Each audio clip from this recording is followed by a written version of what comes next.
So I just finished doing a repair on this 2009 A1278 MacBook. Now, pretty much all the 2009 to 2014 model MacBooks all have bad hard drive cables, and you'll know because if you're the owner of this, the machine will run extremely slow. You'll always have a spinning rainbow wheel every time you go to open apps, documents, things like that. Or sometimes if you know, catastrophic failure, you'll get a folder with a question mark every time you turn the computer on, or sometimes it'll work, sometimes it won't. You've got to leave it off for X amount of time or something like that. There's nothing to do with the time. It's just an intermittent failing cable. Now, this is quite literally the only computer in existence to ever get this failure. I don't know how Apple managed to screw this up like, what, 5 or 6 years in a row. This guy went to Apple, right? He got this done 6 months ago, and they've charged him $900 to do a 1 terabyte SSD in this MacBook.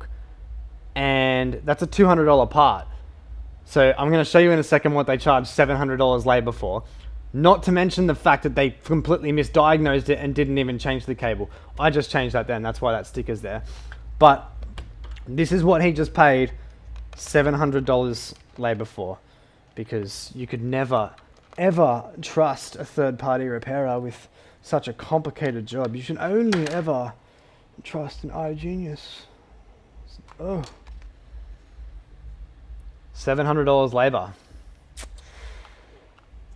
You need to be really highly trained to take out those 4 screws, I'm telling you. Very complicated job.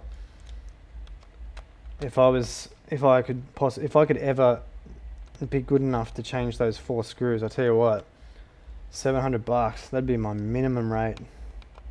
Absolute joke.